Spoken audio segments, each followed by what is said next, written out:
Okay, all right, guys, welcome to the new week.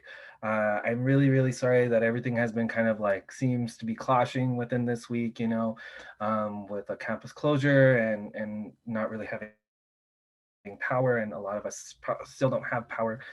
So, we're going to try to get through it as best as possible, okay? And so I'm making sure that I'm trying to give these to you as best as I possibly can, but also as well, like understanding that, I was without power yesterday and I didn't get it back until like after or like right before my office hours. So it's not like we could have had class, but that's okay. Like it's fine. So, in any case, we're going to get through this. CSUSB is pretty much known for having days of cancellation because of the winds or like power outages. Last year we had like 2 weeks of just like no school, and so like none of us could go to campus, none of us could work, and so it is what it is. We have to do and deal with what we can do and deal with. So, but in any case, this week we're going to go over 2 or 3-ish different concepts. And the first concept that we're going to go over in this video is going to be Western rhetorical traditions in public speaking, or WRTnPS. And that's how you're going to see the acronym. It's WRTnPS, okay? Which is Western rhetorical traditions in public speaking. In any case, we're going to begin, and then after this video, we're going to go over our citations and supporting materials for your informative and persuasive speeches, and we're going to go from there. Okay? All right, so let me go ahead and share my screen, and let's begin. Okay, and as you guys can see, this week's theme is going to be Power Rangers because I love Power Rangers. They're awesome. I was a Power Rangers kid as a kid, so in any case, let's begin. All right, so Western rhetorical traditions in public speaking. You're going to be able to understand the framework of public speaking, and I'm going to go over like what that actually means. Okay, so first and always, we always start with those learning objectives, guys. Those are super important for everyone, okay? So first, you're going to be able to identify the methods of rhetorical public speaking and what that means, and kind of understand like the history of it. Um, Next, you'll be able to identify methods of citations and supporting materials. You're going to be able to implement practices of oral citation within your speech. And you're going to be able to demonstrate citations within your outline, right? And then lastly, you're going to provide for me and you're going to demonstrate to me that you're able to properly do APA style within your reference page in your outline. All right. So let's start with that first learning objective for today and go over Western rhetorical public speaking. As I have said in the past, guys, I do not hold the standard of Western rhetorical traditions in public speaking. And I say this because there is no one right way to implement public speaking in the most effective way possible, right? We see that there are many different ways, and there are many different cultural ways to approach this. And so I want to reiterate before we get into the material that there is not one right way, or a Western way does not mean that it's the right way, okay? So the way that we have been discussing in this class is that you can give an intro, body, and conclusion, right? But as I've said before, I am super open to anyone who is providing like a cyclical sort of like speech approach, or like a different sort of speech approach, or however you want to go about your speech.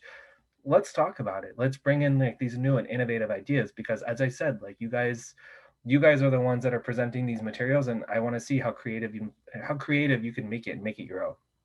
So keep that in mind as we're going over this particular topic, okay? All right, so let's begin. Oops. Um, so public speaking has been a tradition in Western cultures for the past 4,000 years. And this goes back all the way to the Greeks in the Western culture, right? Greeks in Western societies, such as like Plato and Socrates. If you don't know who Plato and Socrates are, these are ancient Grecian philosophers. And Plato, he came up with this idea of an oral tradition method. Like Plato was super against writing. He thought writing was like against the gods. Like it was like the worst goddamn thing that could ever happen, right? But Plato has been recorded throughout history for his oral tradition patterns. And most famously, you can find Plato in Plato's Symposium. right? Plato's Symposium is a symposium of philosophers who had gotten together to speak and to give homage to the god of love, right? Which we would all think is Aphrodite, but it's not, right? So the eulogy of love is something that's different. And so he is in history for that. And then Socrates is also in history for what he describes um, as a tradition within public speaking to recognize that all public speaking is persuasive.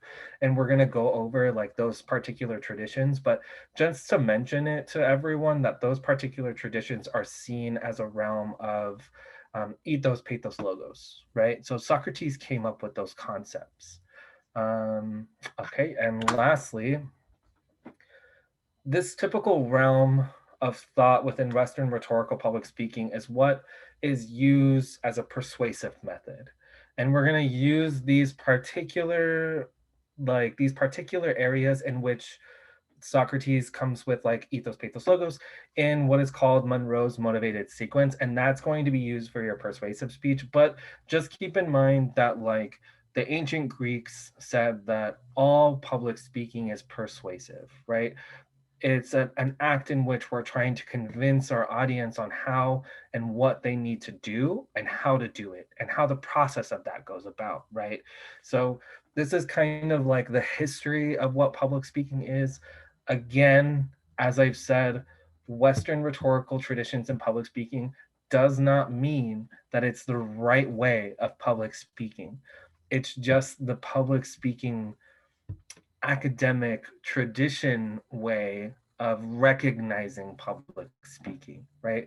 But we know that oral traditions has been like recorded from indigenous people within like the Aztec community, the Mayan community, the Incas, the Navajo, the Blackfoots, the tribes in Africa that have like had like legit like empires, like huge ass empires, and were super rich in resources before the white man came and like colonized and took all their resources and killed them for fucking nothing, right? So sorry, I really don't like colonization. Anyways, just keep this in mind as we are coming into this like Western rhetorical traditions, just because it's required to teach this to you guys, but um, just keep in mind, just because it's Western doesn't mean it's the right way. So anyways, I'm gonna stop sharing. There's only gonna be a discussion post on this. I just kind of want to know your guys' thoughts on like Western traditions as it pertains to public speaking and what your tradition of public speaking is. But as I said before, I don't want to pay too much, too much attention to like Western idealizations because it just perpetuates like a level it's just not to go. So I will see you in the next video.